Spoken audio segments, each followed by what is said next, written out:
যুদ্ধাংদেহী Russia Ukraine, ভারতীয়দের দ্রুত ফিরিয়ে আনতে বিমান পাঠাচ্ছে নয়াদিল্লি। ইউক্রেন সীমান্তে হুঙ্কার দিচ্ছে রাশিয়ান সেনারা। চারিদিক দিয়ে কিভ ঘিরে রেখেছে রাশিয়ার প্রায় 1.5 লক্ষ সেনা। যুদ্ধ লেগে যাওয়ার আশঙ্কায় ঘুম উড়েছে ইউক্রেনে বসবাসকারী ভারতীয়দের। দেশে ফেরার আর্জি জানিয়েছেন অনেকেই। ইউক্রেনের ভারতীয় দূতাবাস জানিয়েছেন, সম্ভাব্য যুদ্ধ পরিস্থিতিতে ইউক্রেনে আটকে পড়া ভারতীয়দের দ্রুত ফিরিয়ে আনার বার্তা দিয়েছে নয়াদিল্লি। টুইট করে জানানো হয়েছে, আতঙ্কিত হওয়ার কারণ নেই, আরও বেশি বিমান পাঠানোর ব্যবস্থা করছে ভারতীয় সরকার।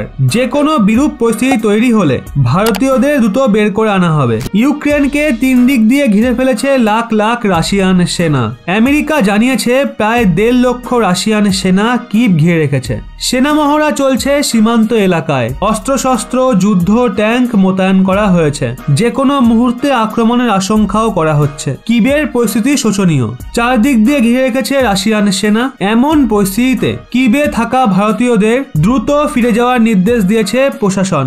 ভারতীয় দূতাবাসের তরফেও সতর্ক বার্তা জারি করা হয়েছে। সেখানকার বিশ্ববিদ্যালয়গুলোতে পাঠরত ছাত্রছাত্রীদের দেশে ফিরে যাওয়ার নির্দেশ দিয়েছে দূতাবাস।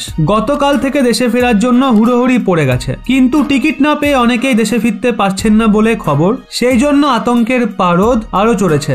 এদিন টুইট বার্তায় দিল্লি জানিয়েছে, টিকিট না পেলে আতঙ্কিত হওয়ার কারণ নেই। Ukrainian International Airlines, Air Arabia, Fly Dubai, Qatar Airways ইত্যাদি উড়ান পরিষেবা সংস্থা ইউক্রেনের ফ্লাইট পরিচালনা করছে। তাড়াতাড়ি এয়ার ইন্ডিয়া সহ আরো কয়েকটি বিমান সেই তালিকায় সামিল হবে। ইউক্রেনের মেডিকেল ইউনিভার্সিটির অধ্যাপিকা উর্বাসা লালওয়ানি গুজরাটের বাসিন্দা। কর্মসূত্রে বহু বছর ধরে ইউক্রেনে রয়েছে।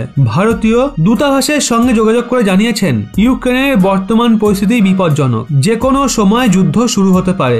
এখানকার ভারতীয় ছাত্রছাত্রীদের নিরাপত্তা সংকটে। অধ্যাপিকা বলেছেন, এখন সবকিছুই শান্ত রয়েছে, কিন্তু বিপদের খাড়া ঝুলছে মাথার ওপরে। ইউক্রেনে বসবাসকারী ভারতীয়রা ট্রমায় রয়েছেন। পড়ুয়ারা কলেজে আসতে ভয় পাচ্ছে। জরুরিকালীন পরিস্থিতি তৈরি হলে যাতে ভারতীয়রা নিরাপদে দেশে ফিরে যেতে পারে তার ব্যবস্থা করা হোক। ইউক্রেনে ভারতীয় দূতাবাসের তরফে নোটিশ জারি করে বলা হয়েছে, জরুরি প্রয়োজন ছাড়া যেন কোনো সফর না করেন ইউক্রেনের ভারতীয়রা। পাশাপাশি দূতাবাসের সঙ্গে যোগাযোগ রাখার কথাও বলা হয়েছে নোটিশে। এদিকে মস্কো বলছে, আক্রমণের কোনো পরিকল্পনাই নেই তাদের। মহড়া শেষ হলে রাশিয়ান সেনারা তাদের ঘাঁটিতে ফিরে আসবে। এই ছিল আজকের আপডেট। এই সম্পূর্ণ বিষয়ে আপনাদের রায় অবশ্যই কমেন্টে জানান।